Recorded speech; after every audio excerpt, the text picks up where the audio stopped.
Msikilizaji, hii ni sehemu ya 22. Tuliishia usiku Reji akianza kufikiria maisha yake tangu alivyokutana na kijana Hamza, na kuna hisia ambazo zinamjia, hisia ambazo hajawahi hata kuzipata, na ni wana muda mchache tu. Lakini wakati huo Hamza alisema ya kwamba huu ni upumbavu, huyu mwanamke tayari ni mke wangu, hivi kwa nini ninafanya uoga? Ngoja leo sasa. Je, Hamza atafanya nini kwenye huo usiku, ama usiku wao utapita hivi? Japo Reji na ubishi wake na ukiburi wake, lakini ipo siku tu hata bana ataachia. Msikilizaji, hii ni sehemu ya 22 na tunasonga mbele. Kuna mengi sana ya kuendelea kuyafahamu, mengi sana. Nadhani wewe mwenyewe utakumbuka tulipoishia sehemu ya 21. Sasa tukiachana kwanza na hicho ambacho tunafikiria labda kama kitatokea ama hakitatokea, tuingie upande mwingine msikilizaji. Tuachane kwanza na kina Hamza pamoja na Reji usiku wao. Alto ni nchi inayozungukwa na safu za milima ya giza. Ni mji maarufu zaidi kupitia jiji lake kubwa la kila fursa la Zaburi. Huu ni mji wa Derun, mji wa watu maskini ndani ya nchi ya Alto. Jina langu naitwa Luther. Kazi yangu ni mbeba mizigo sokoni, lakini sasa hivi sina kazi kutokana na kuugua muda mrefu. Licha ya ufahamu wake kama Hamza ulikuwa ukifanya kazi, lakini kwenye akili yake ni kama kuna fahamu mbili. Fahamu moja ilikuwa ni ya Luther, na ndiyo iliyokuwa ikimueleza wapi alipo. Zilikuwa ni hisia kana kwamba alikuwa na uwezo wa kujua kila kitu ndani ya eneo hilo asilolijua, kutumia akili nyingine iliyokuwa katika akili yake. Hamza alijua yupo kwenye ulimwengu mwingine, ulimwengu ambao unaonekana katika ndoto. Alikuwa akijua kabisa, alikuwa akiota yupo ndani ya ulimwengu mwingine akiwa na sura tofauti. Sasa Hamza aliwaza kwamba huu ni ulimwengu mwingine, ulimwengu ambao miujiza na maajabu ni vitu vinavyoonekana kwa macho. Aliwaza hivyo Hamza akijua kabisa yupo ndotoni, lakini nafsi yake ipo sehemu nyingine. Katika ulimwengu wanachoma watu wakiwa hai na moto ajabu. Aliendelea kuwaza hivyo muda huo sasa akiwa katika kijumba ambacho alikuwa mwanzo baada ya kuachana na watu ambao aliwafahamu ni ndugu wa Luther, ambaye ameiba mwili wake kupitia ndoto. Hamza alijikuta akijawa na shauku ya kujua vitu vingi kuhusu eneo hilo. Baada ya kuingia kwenye chumba chake, alisogelea maboksi ya mbao ambayo ilikuwa imepangwa kwenye kona ya kijichumba hicho. Licha ya kwamba akili yake ilimwambia yupo ndotoni, lakini alijihisi njaa kali. Alikuwa akihisi njaa kali mno, njaa ambayo ni kama inamwambia hayupo ndotoni, bali yupo katika uhalisia. Hapana, haikuwa akili yake iliyokuwa ikimwambia na njaa msikilizaji. Ufahamu mwingine ambao ni wa mzungu Luther ndio uliokuwa ukimwambia ana njaa, na hata akili yake ilishindwa kufanya vizuri na kuendeshwa na njaa. Hasa mara baada ya kuchangula kwenye yale maboksi, aliweza kuona kipande cha mkate uliokakamaa kama biskuti. Aliangalia ndani zaidi na kukuwa na kitu kingine zaidi ya sarafu zenye matundu katikati. Akawaza ya kwamba hizi ni sarafu kama zilizotumika karne ya 15. Aliwaza huku sasa akichunguza zile sarafu kwa macho ya uchunguzi. Licha ya kwamba alikuwa ndotoni, lakini akili yake pia ilikuwa ikimkumbusha sio wa ulimwengu huo. Yupo kwenye ulimwengu huo kwa namna ya kutalii tu kupitia mwili wa Luther. Baada ya kushika ule mkate mkavu, aling'ata kipande ambacho kilianza kukatika mdomoni kama anakula mkaa. Akili yake ilikataana na ile ladha na kujikuta akitema chini. Akasema, nini hiki? Mbona kama nakula mkaa? Ajikuta akianza kuchunguza kile kipande kwa mara nyingine ili kuhakikisha ni mkate kweli. Aliangalia kitu kingine kwenye lile crate la mbao na aliweza kuona jiwe la kusagia, yani frentle, na hakuchelewa. Alichukua na kuanza kuponda ule mkate mpaka ukalainika, na kisha akapeleka mdomoni na kuanza kula. Lakini hakukuwa na ladha yoyote na njaa ilikuwa ni kali sana. Akasema ya kwamba hapo sana waza, akawaza kwamba hata kama lipo ndotoni, siwezi kula kitu kibaya kama hiki. Huu ni umaskini na siwezi kuishi katika huu umaskini. Nataka kujifunza ile nguvu aliyoonyesha yule askofu na kuwa kama yeye. Sijui kama nitafanikiwa. Hapana, ile nguvu sitaki bwana. Yule mwanamke alivyokuwa akiniangalia lazima aliona nina mafunzo ya kichawi katika uhalisia wangu licha kutokuwa katika mwili wangu halisi. Hapa nikijipeleka kwa ajili ya kujifunza ile nguvu ni kama kuambia wanichome moto tu. Hamza aliwaza hivyo licha kujihisi alikuwa kwenye ndoto, lakini moyo wake ni kama unamwambia kwamba hawezi kurudi tena. Maisha yake yanaendelea kuanzia saa hiyo. Sasa wakati akijiwazia kwa nini anaota ndoto ya namna hiyo katika uhalisia, aliweza kuona kijitabu kidogo kilichokuwa pembeni ya kitanda. Alikisogelea na kukifungua ndani ili kujaribu kusoma. Lakini kilichomshangaza, alishindwa kabisa kusoma licha kwamba alikuwa akiona lugha ile ilikuwa ni ya Kiingereza. Yaani ni kama uelewa wake wa lugha ya Kiingereza ulipotea ghafla. Hisia zilizokuwa zikimwambia hajui kusoma zilizidi kumwandama. Na kila alipokuwa akijaribu kufikiria ni kama anaanza kupoteza ufahamu wake na ufahamu wa Luther unamvaa. Alijikuta akiacha kuwaza mara moja kwa hofu na kukisogelea kitanda kwa ajili ya kulala. Lakini kabla hata hajapandisha miguu yake hiyo iliweza kuguswa na kitu kilichomshtua sana. Ilikuwa ni panya. Akawaza kumbe panya. Aliwaza hivyo mara baada ya kuhisi sauti upande wa pili. Ujasiri wa ule wa Hamza ndani yake ndio uliomfanya asihangaike na ile panya. Lakini muda huo sauti za panya wengi zilianza kusikika. Ilikuwa ni kama vile wamebanwa sehemu na kuanza kutoa vilio, jambo ambalo lilimshangaza. Hamza alijikuta akiongea kwa nguvu kutokana na hasira, akasema hapana, sitaki kuota tena bwana. Ndoto isha mara moja. Cut. Haitaka kuondoka katika ndoto ambayo anaota, lakini licha kusema ndoto iishe haikuwezekana. Baada ya kutuliza hasira zake, mara baada ya kuona ndoto imeshindikana kuisha, alijikuta akisimama, lakini ghafla zile sauti za panya ziliacha kulia kama panya, bali zikaanza kulia. Sasa ni sauti ya kilio cha kwikwi kutoka kwa mwanamke, ndio sauti iliyosikika.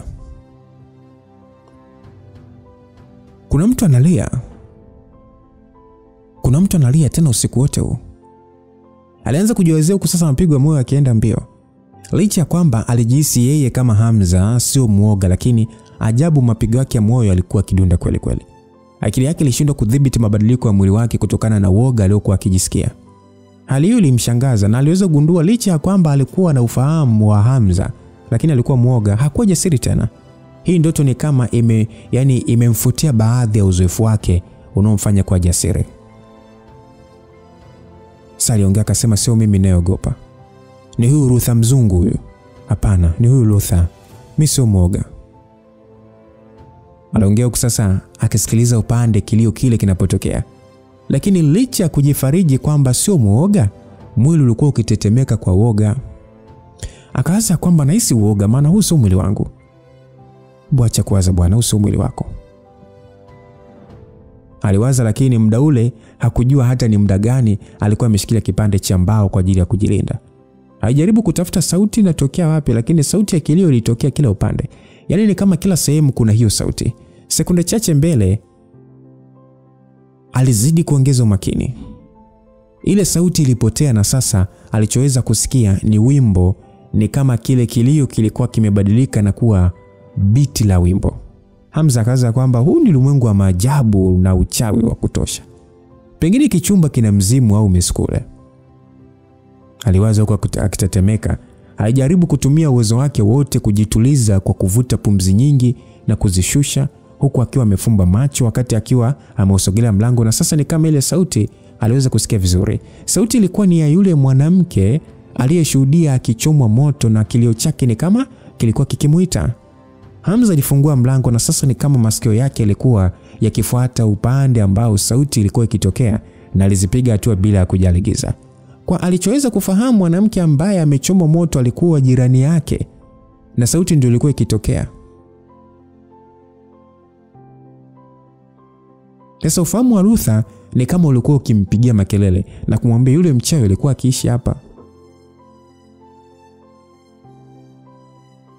Hamza mara baada ya kusogelea eneo hilo alishangaa kwa sababu eneo lote lilikuwa limechomwa moto na nyuma ya huyo mchawi ilikuwa ni imebomolewa na kilichoonekana ni kifusi cha matakataka tu, lakini sauti ya kilio bado ilikuwa inasikika. Licha ya kwamba giza lilikuwa kubwa, nafsi yake ilikuwa na ujasiri kasoro mwili wake tu.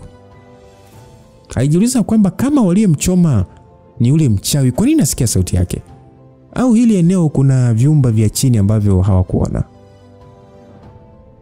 Alijiuliza Hamza. Ile sauti ghafla ilibadilika kutoka kuwa ya kike na kuwa kama ya mwanaume kutokana na uzito wake. Lakini muda huo sauti haikuwa ikisambaa, bali sauti ilikuwa ikisikika kwenye ufahamu wake, tena kwa ukali mkubwa. Hamza akaongea kwamba kama naota na huu mzimu ukiniua, pengine ndio njia ya kutoka ndotoni na kulala kwa amani. Aliongea hivyo Hamza akiamini kwamba atatoka katika hiyo ndoto kwa kushambuliwa na huo mzimu unaotoa sauti. Kitendo cha kusogelea karibu kabisa, ghafla tu ile sauti ya kilio ilipotea na kukawa kimya kabisa. Hamza alijua kile kilio kilipita ghafla tu. Alihisi sauti ile ikitokea nyuma yake kwenye chumba alichotokea, na awamu hiyo ilikuwa na nguvu kiasi kwamba ujasiri wa nafsi yake yeye kama Hamza ulimwambia usiogope, lakini mwili ambao haukuwa wake ulikuwa kwenye mbio huku akipiga makelele. Ilikuwa kelele zinasikika tu kwamba jamani, mzimu kuna mzimu. Hamza alijikuta sasa alikuja kugundua, Hamza alikuja kugundua ambaye alikuwa akiogopa sio yeye kama Hamza, bali katika mazingira kama hayo ni Luther. Lakini yeye kama Hamza no, ila ni Luther ndo aniogopa. Kumbuka Luther yuko ndani ya Hamza. Kwa hiyo alijitahidi kutokukimbia, lakini nafsi ya Luther ni kama imeamka, na mpaka anakuja kusimama alikuwa mbele ya geti la kanisa na kuzuiliwa na walinzi ambao walikuwa wakimshangaa kwa makelele yake. Sasa kilichomwogopesha zaidi, licha kufika mbali na nyumba yake, ni bado sauti ya kilio alikuwa akisikia, huku ikiwa imeambatana na sauti za mbwa kubweka.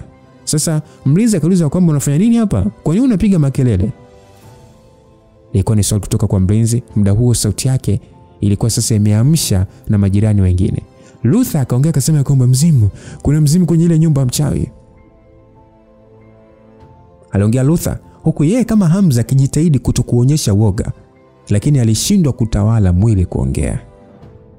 Nadhani hali anayoipitia Hamza, msikilizaji, ni kama hali ambayo kuna ndoto zingine unazoota hauelewelewi, ni kama unaona movie sio movie. Ni kama unajiona wewe ukiongea lakini wewe huongei, ila unayemuona wewe kwenye ndoto anaongea. Sio, unaelewa? Ndicho anachopitia Hamza. Sasa muda huo mlinzi mwingine aliongezeka. Ilionekana alisikia sauti za kelele za Hamza. Sasa wale walinzi wote mara baada ya kusikia kauli yake walionyesha kushikwa na wasiwasi pia. Na kwa muonekano wa Luther, wale walinzi ni kama walikuwa na wasiwasi wa kuamini kama anaongea ukweli. Yule mlinzi alimwangalia Luther kwa macho ya wasiwasi, na kisha alimwambia mlinzi mwenzake asubiri akamuite mchungaji. Dakika chache mbele yule mlinzi airudi akiongozana na mwanamume mwingine mzungu ambaye ana nywele nyeupe.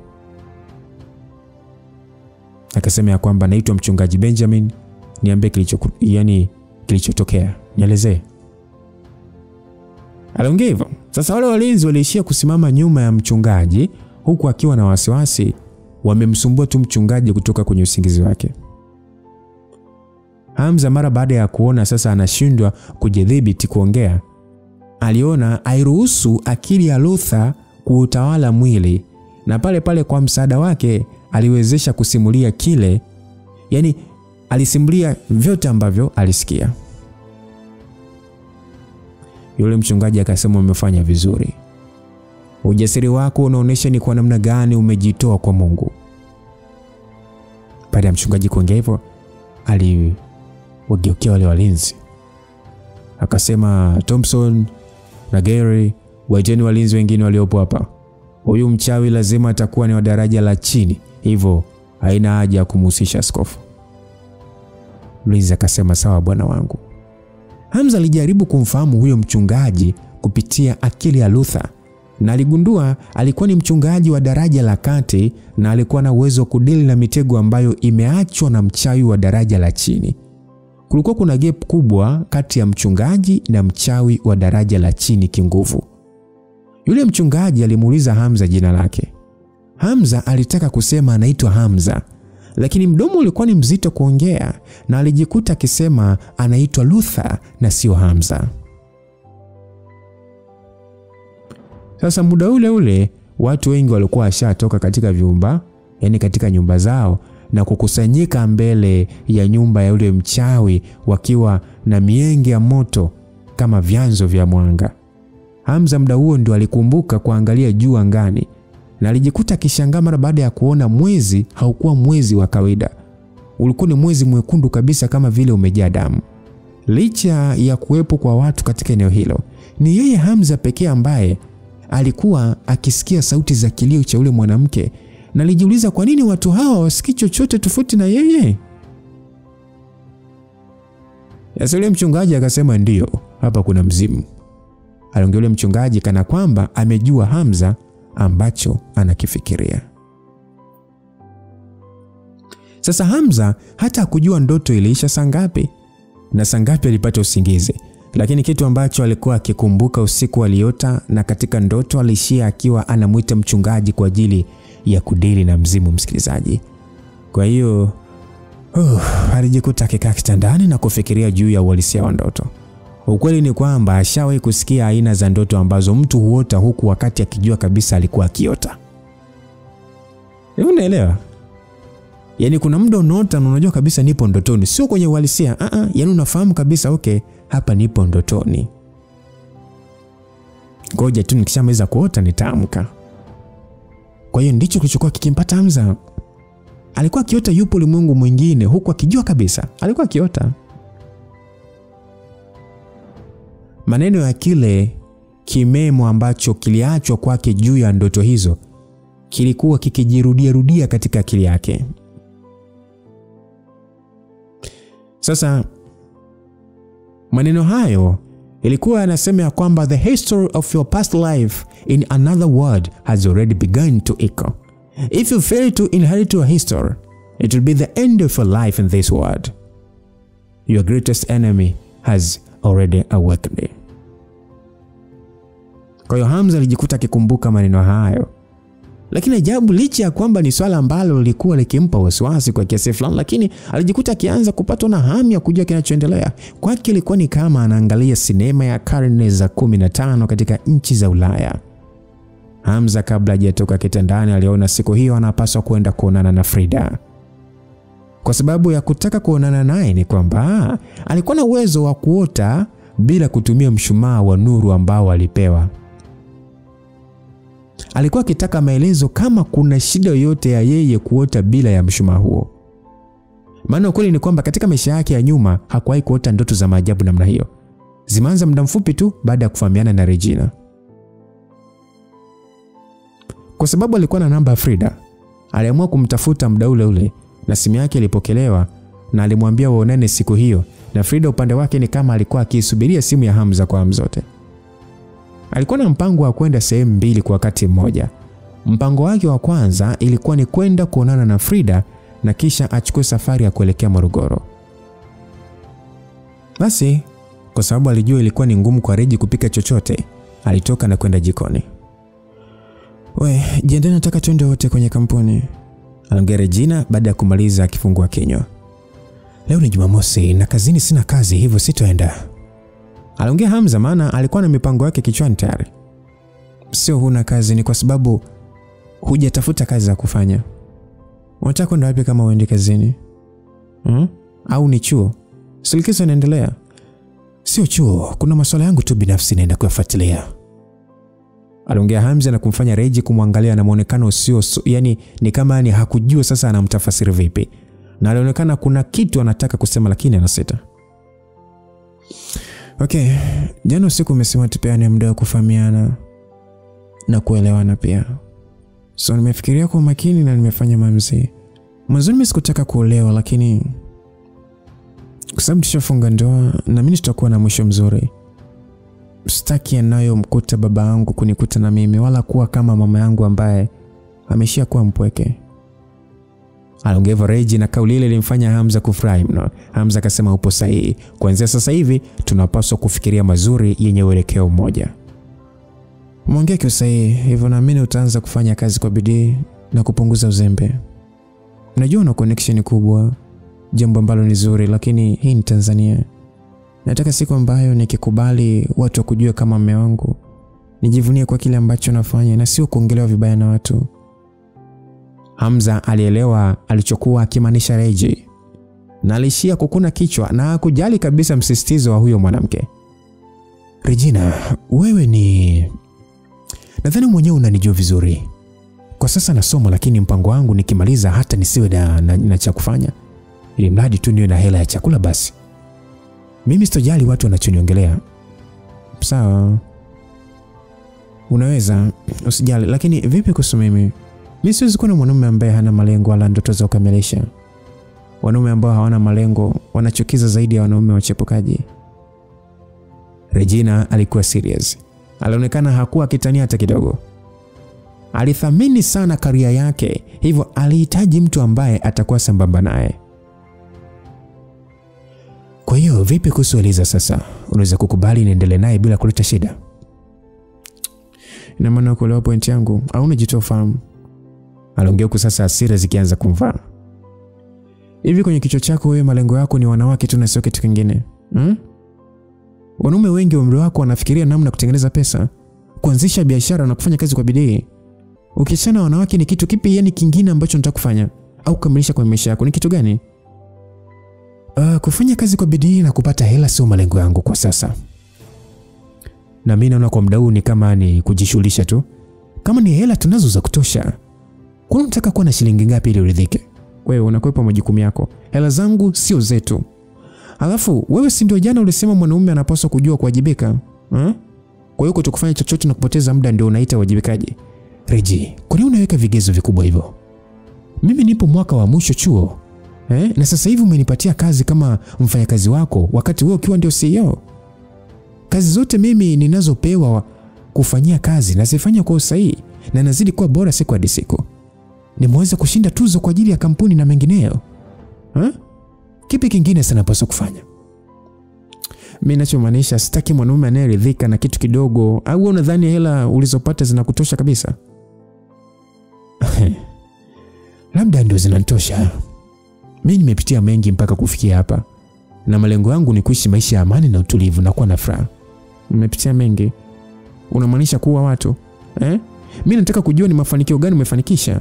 Kama ni kupitia mengi, kila mtu anapitia hayo mengi. Wewe baada ya kupitia mengi, okay, mafanikio yako ni yapi? Mimi sijasema kwamba eti mafanikio yangu ni kuua watu. Na sio kweli kama nimeua watu. Kama sio hivyo ni mafanikio gani unayo? Hamza alijikuta akishindwa kujibu swali lile. Yaani msikilizaji, mwingine angeona Reji ana masharti makubwa, lakini ukweli ni kwamba alikuwa ni bosi wa kampuni kubwa ambayo imeorodheshwa katika masoko makubwa ya hisa duniani.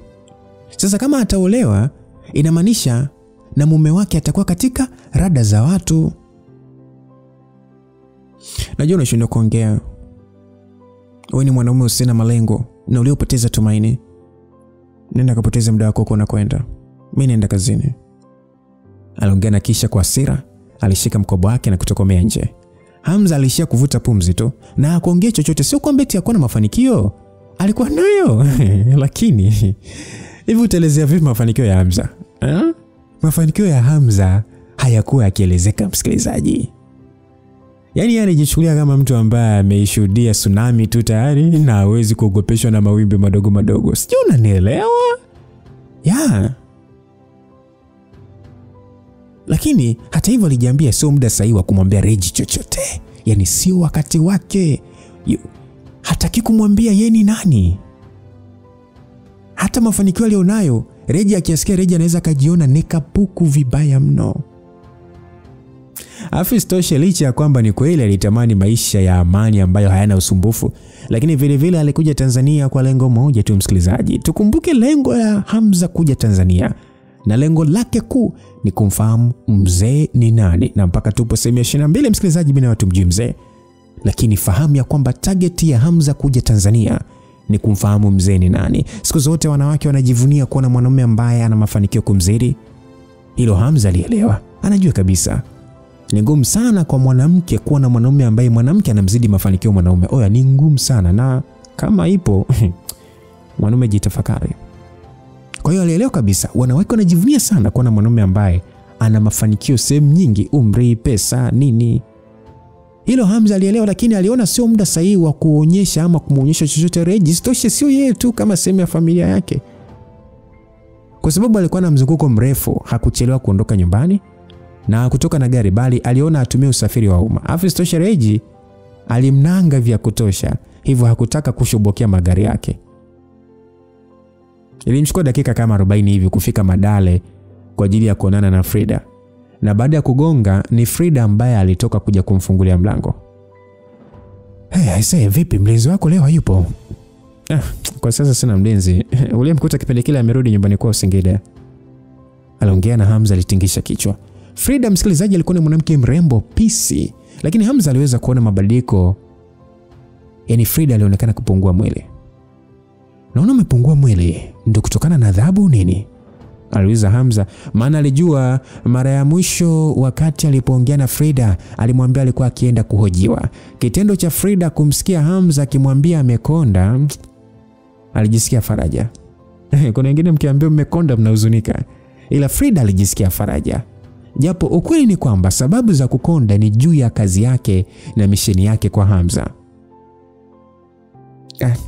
Unajua niweza kutoka bila kupatiwa adhabu, ndio maana nimewahi. Aliongea huku akimkaribisha ndani.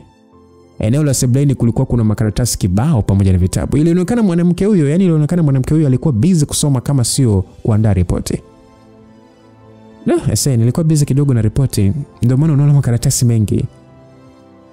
Wanataaluma hamjawahi kupumzika kila sample na mavitabu tu mnasoma na kufanya uchambuzi. Unajua tafiti wa kisayansi hawajawahi kupata usingizi kwa muda mrefu. Hata wakati wa kulala tunawaza kile kilichokwama. Ukiachana na kutambulika kutokana na ukamilisha kitu kikubwa, lakini haya yote tunafanya kwa ajili ya faida ya dunia tu. Aliongea na kumfanya kutingisha kichwa kumuelewa, yani Hamza kutingisha kichwa kumuelewa. Na safari ya Morogoro, hivyo sitaki ukaa sana hapa muda mrefu. Sawa. Ukweli ni kwamba mimi nitaka tu kukutafuta pia leo tuonane kama nilivyokuambia kwenye simu. Nianze mimi ama uanze wewe kuongea sababu ya kutaka kuonana? Nitaanza mimi. Aliongea Hamza na Frida itingisha kichwa akimpa ishara ya kuongea. Kilichonileta ni swala moja tu. Wakati unanipatia ule mshumaa, ulisema umetoka kwa Dr. Ganesha na kazi yake ni kuamsha ndoto. Je, una kazi zaidi ya kuamsha ndoto? Aliuliza Hamza, na swali lile kidogo lilionekana kumshtua Frida, lakini alijizuia. Kwa nini unaongea hivyo? Yaani kuna kitu kingine ambacho kimekutokea kwa sababu ya mshumaa? Hakuna kilichotokea. Ukweli ni kwamba mimi sijawahi kuutumia tokea unipatie, yani sijawahi kabisa kuutumia.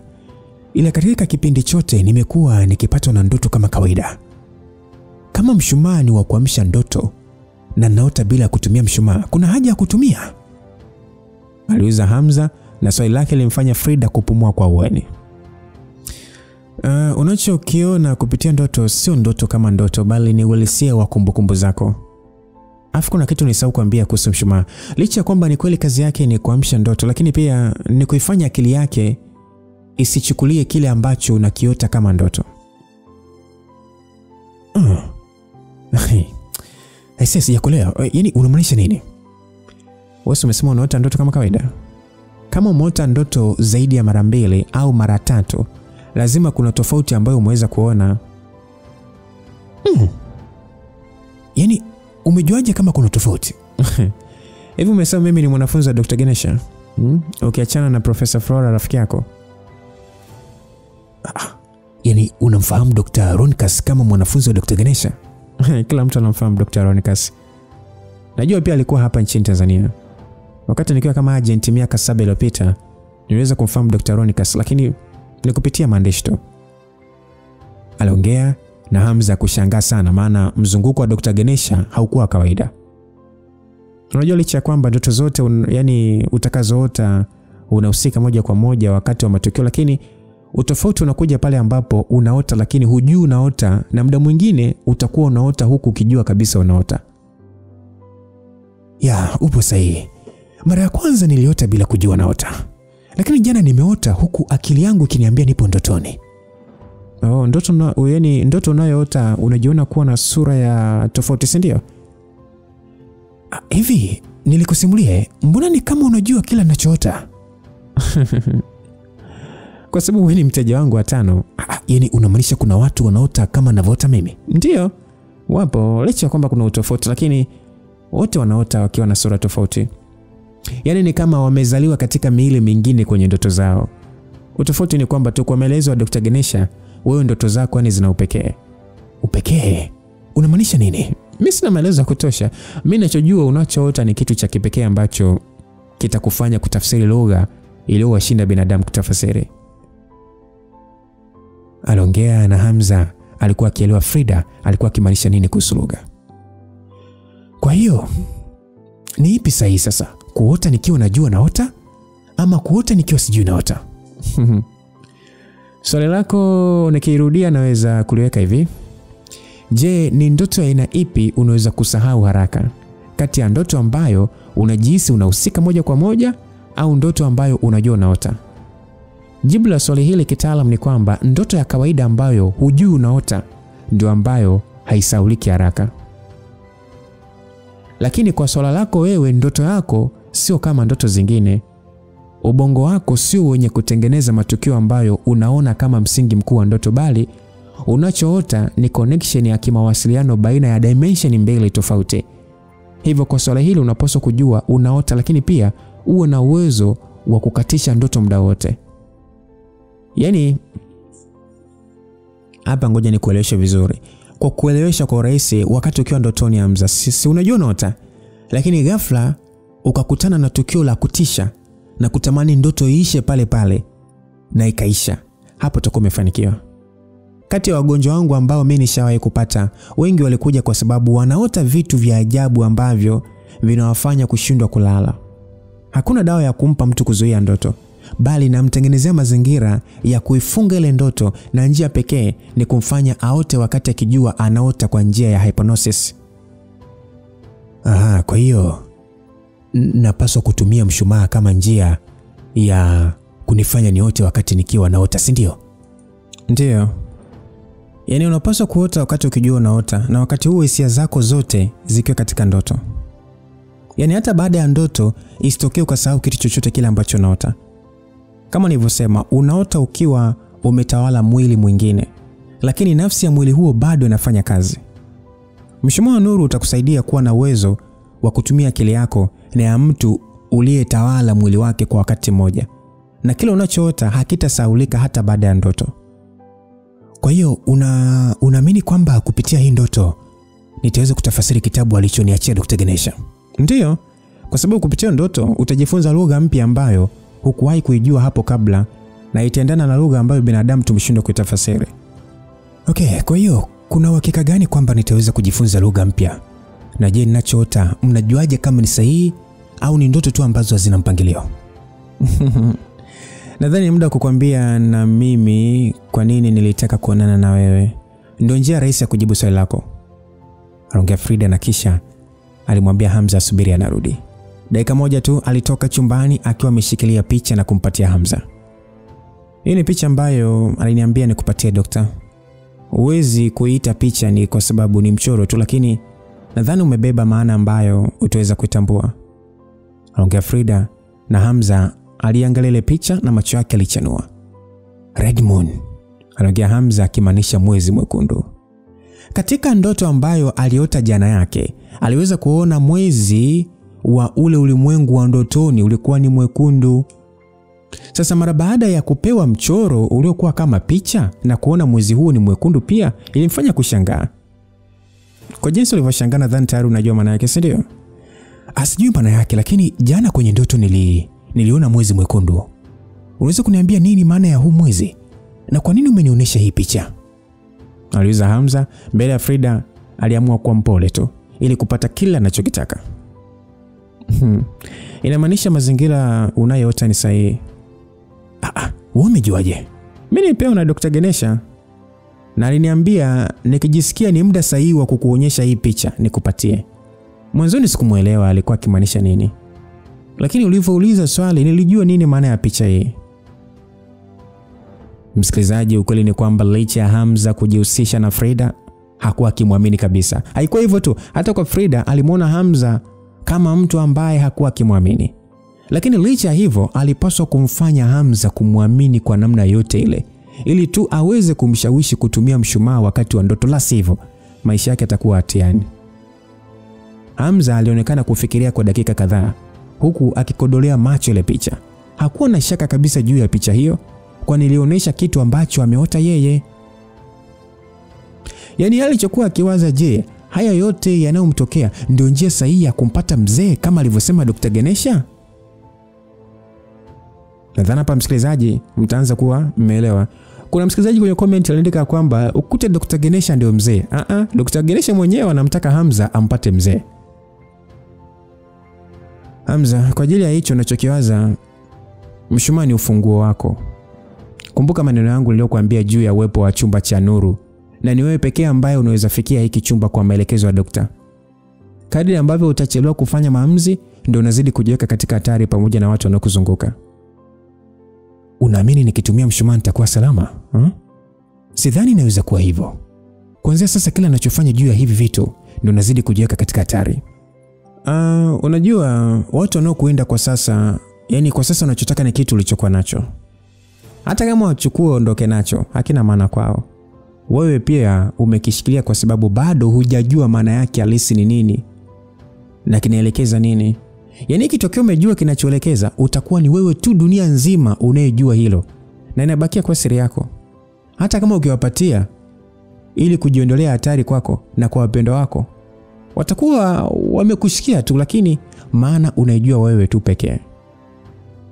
Kwa hiyo na siri hiyo ikitoka, inamaanisha nitazidi kuwa hatari zaidi ya mara 2 ya kuwa na kitabu, si ndio? Ni mpaka wakifahamu juu ya hilo. Lakini kwa wakati huo utakuwa umejua namna kujilinda na kuilinda familia yako. Afu sidhani kama upo tayari kuruhusu mwanamke kama Reji kuingia katika hatari kwa ajili yako. Unajua na mahusiano na Regina, unaonekana kunifuatilia sana Wewe ni misheni yangu kutoka kwa Dr. Ganesha. Kwa hiyo nipo kwa ajili ya kukuelekeza. Ukifeli kwa upande wako, na mimi pia nafeli kile nilichomwahidi daktari. Kwa lazima nijue watu ambao unajihusisha nao. Anyway, sishangai wewe kusema hivyo. Ndio maana hata mimi kuleta viungu hapa ulikuwa ni mpango wako. Na haikuwa bahati mbaya kwa Alex kunipa kibarua. Aliongea Hamza. Ukweli ni kwamba akikumbuka namna ambavyo amekutana na Frida, ilionekana kabisa ulikuwa ni mpango wa Frida kukutana naye. Mimi siwezi kukataa, na tena kuhusu Alex unapaswa kuwa naye makini. Nina sababu ya kufanya hivyo. Alex ni shosho kutoka watu wa kisiwa cha binamu. Kwa hiyo maisha unayomuona nayo Alex ni uwezeshwaji tu na mbinu ya kulinda kile ambacho anafanya. Unamaanisha kusambaza viungu, si ndio? Haupaswi kusema ni kusambaza viungu, bali ni kusambaza teknolojia mpya ya dawa inayosisimua ubongo.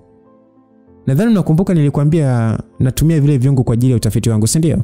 Ndio nakumbuka. Kwa hiyo unamaanisha kwamba umekwisha kupata majibu, si ndio? Ndio, majibu nimekwisha kuyapata. Aliongea Frida, na jambo lile lilimfanya Hamza mwili wake kumsisimka kwa furaha, maana ndio kitu ambacho alitaka kujua tokea mwanzo. Mpaka sasa mimi sijui namna dawa hii inavyotengenezwa, lakini ni maarufu kwa jina la Stimla. Stimla? Vipi? Ushakusikia? Aliuliza, na Hamza alitingisha kichwa kubali.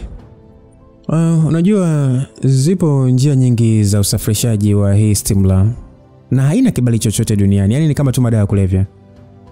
Njia ya utumiaji wa chungu ndio maarufu kwa hapa Tanzania na maeneo mengi ya Afrika. Kwa hiyo unasafirisha vipi? Ni rahisi sana. Unatumia jiko la umeme na kukifanya chungu kipate moto, na dawa itaungua na kuzalisha harufu mfano wa marashi.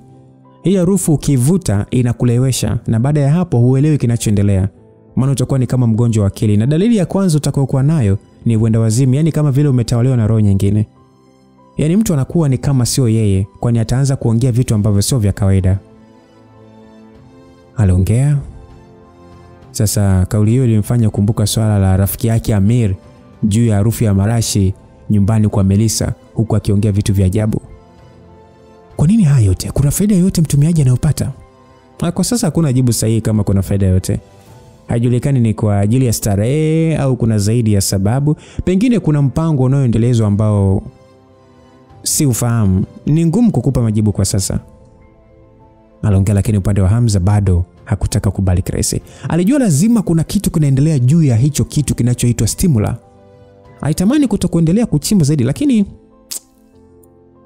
alimkumbuka Amiri rafiki yake na alimwahidi atamsaidia. Lakini kabla ya hivyo alipaswa kujua kama Melissa alikuwa moja ya wateja wa Alex wanaonunua hivyo viungo. Kumkweli Melissa ndio pisi ya nani? Ndio pisi ya nani? Ya Amiri, rafiki yake na Hamza Kwa hiyo jambo la kwanza alipaswa kujua mtu aliyempa kazi ya kufuatilia lugha aliyokuwa akiongea amefikia wapi. Na pili, ndio afanye maamuzi aidha ya kumwambia Amiri ili ajue cha kufanya ama alifuatilie mwenyewe. Kumkeni Amiri alipopata ile sauti, wote walishindwa kuelewa ni lugha gani. Ndio Hamza akapiga simu kwa mtu anemjua yeye kumwambia kwamba tafsiri ya lugha. Kwa hiyo ndio alitaka kwanza kujua mtu aliyempatia kazi ya kufuatilia lugha aliyokuwa akiongea amefikia wapi. Alafu jambo la pili ndio afanye maamuzi sasa aidha kumwambia Amiri ili ajue cha kufanya ama alifuatilie yeye mwenyewe mara baada ya kupewa jibu la ufuatiliaji wa lugha. Maana alijua kama swala hilo Melissa analifanya kwa siri, basi ni dhahiri kuna sababu kwa nini Amir hajui. Sasa Hamza hakuwa na haja kuendelea kubakia nyumbani kwa Frida. Ukweli ni kwamba swala la kutumia mshumaa ama kutokutumia ilikuwa ni maamuzi yake. Sasa upande wa Frida alimwangalia Hamza mpaka anatokomea. Na zilipita kama dakika 10 tu ya Hamza kuondoka, aliingia mwanaume aliyevalia suti ndani ya jumba hilo. Huyo mwanaume alikuwa ni mzungu. Frida alionekana kumjua yule mtu na hata kumsalimia. Ilikuwa ni kama vile mtu huyo anaishi ndani ya nyumba hiyo.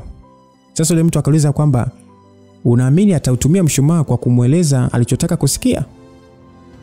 Aliuliza yule mtu na kisha alisogelea makaratasi yaliyochanguka mezani na kuchomoa karatasi la plastiki ambalo lilikuwa chini kabisa mwa yale makaratasi na kulinyanyua juu kuliangalia, huku sasa akitoa tabasamu, na pale pale alilikunja na kuliweka kwenye mfuko wa koti la sote. Umesikia mazungumzo yetu yote?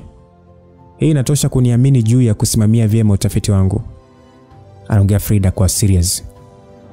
Sasa yule bwana akasema, hatuwezi kwenda huko haraka hivyo Frida. Upo hapa sio kwa sababu sinagogu wanakuamini, bali tunamwamini Dr. Ganesha. Ulifanya kosa kubwa kumfanya kuhani kukutilia shaka na sasa umejitengenezea udhaifu, anaongea yule bwana huku sasa akizunguka kana kwamba kuna kitu anatafuta kwenye hiyo nyumba. Frida akasema, unamaanisha nini kujitengenezea udhaifu? KF ni mtu hatari sana na kadri unavokutana naye unazidi kumdanganya. Ulikuwa na ushawishi mkubwa katika maeneo yako ili kumfanya kuamini ile hali kila kitu ni kinyume chake. Unadhani akijua unamdanganya itakuwaje? Anaongea na kauli ile ilimfanya Frida kujawa na ukauzu. Sasa kama unalijua hilo, haikuwa na haja kuniuliza kama ameniamini. Unaongea kwa kujaribu kuniogopesha, lakini unapaswa kujua kitu kimoja. Hii ni kazi ambayo nilifanya maamuzi mimi mwenyewe kuifanya. Hivyo vitisho vyako hapa haviwezi kufanya kazi. Najua malengo ya kazi yangu. Anaongea na kumfanya yule bwana kuonyesha ishara kutabasamu. Frida, unajua kazi yangu ni kukuangalia na kusimamia na kukuhakikisha kila unachofanya ni kama ulivyomwahidi kuhani. Unapaswa kujua kanisa halijawahi kukuamini, bali tunaamini kile unachofanyia utafiti ndani ya taasisi zetu. Kumbuka wewe ni wika. Na kama ulivyo kwenye taasisi yetu kwa ajili ya kutimiza malengo ya ushirika wako, na sisi tupo hapa kukutumia ili kutimiza malengo ya ushirika wetu. Hivyo haijalishi nilichoongea unachukulia kama tisho au onyo, hiyo itakuwa ni juu yako. Tutaonana tena baadaye. Nadhani tutaonana baada ya kuona mafanikio. Frida, kumbuka naona kile unachofanya.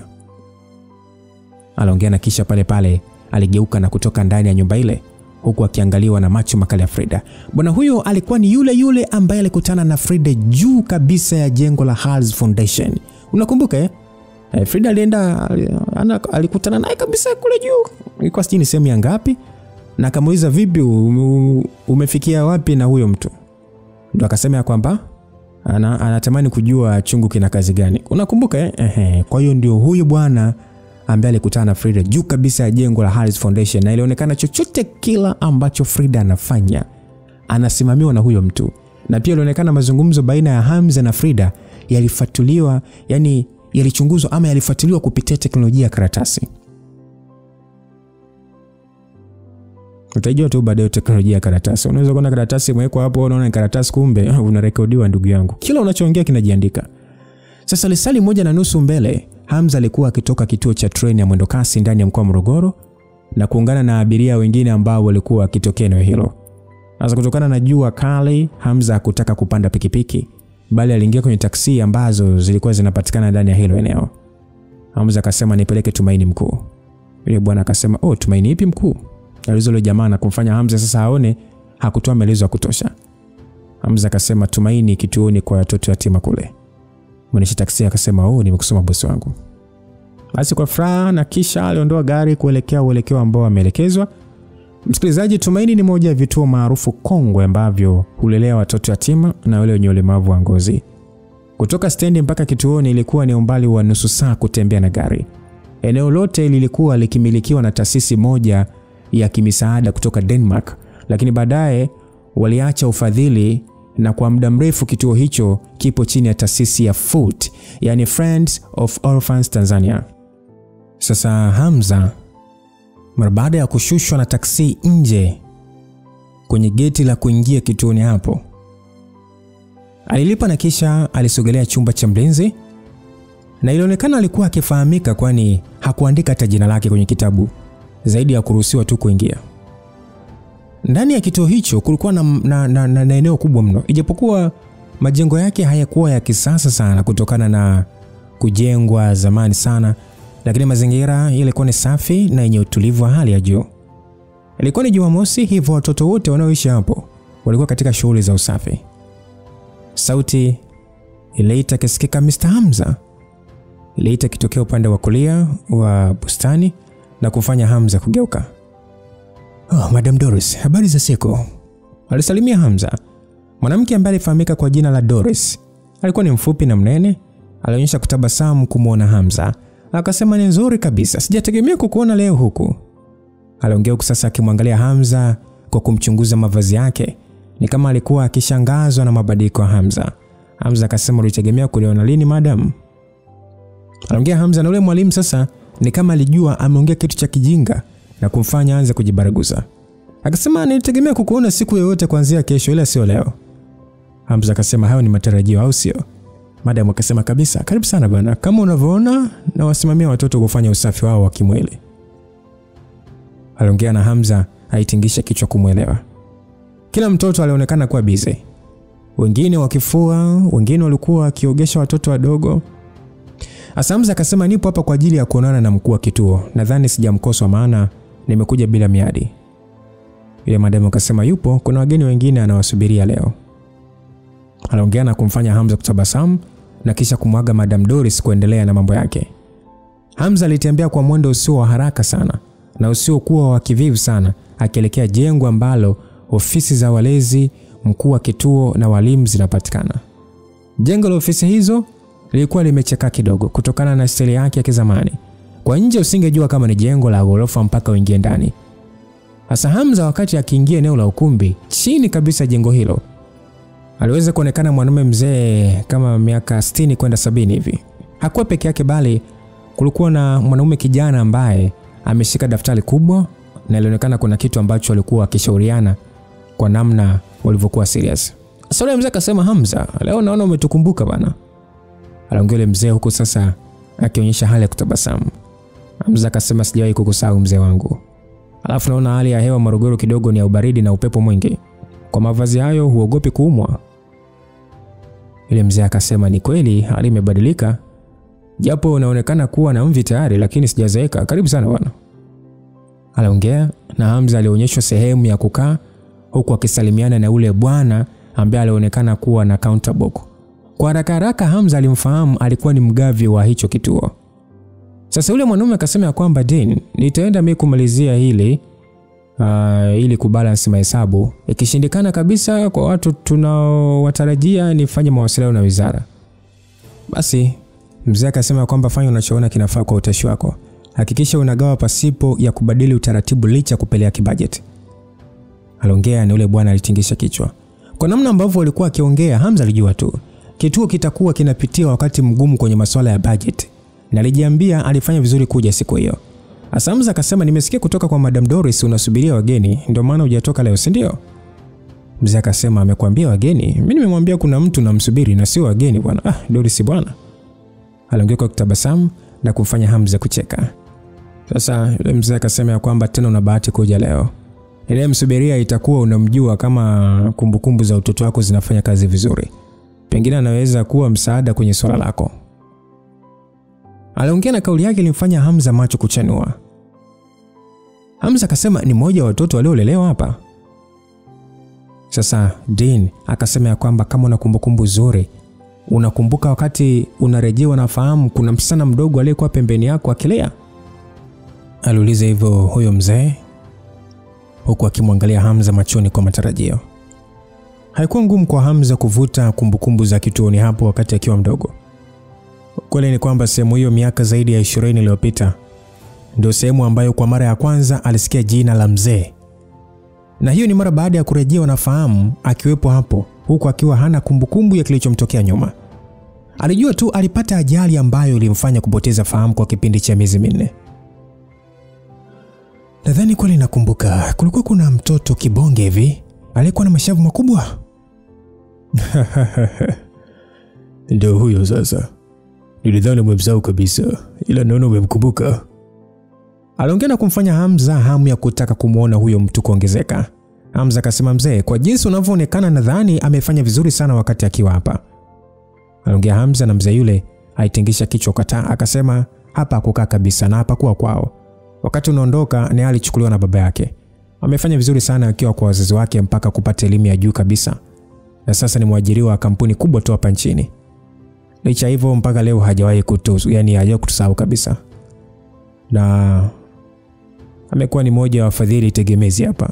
Kwa hiyo ndio hivyo. Basi aliongea na Hamza alitingisha kichwa kubaliana naye. Sasa na wakati huo wakiongea, Madam Doris alijiunga nao na stories ziliendelea. Basi baada ya kupiga pale story nini, zilipita kama dakika chache tu. Mgeni ambaye alikuwa akisubiriwa aliweza kufika. Hamza alikuwa na hamu kubwa sana ya kumuona. Huyo mgeni ni nani?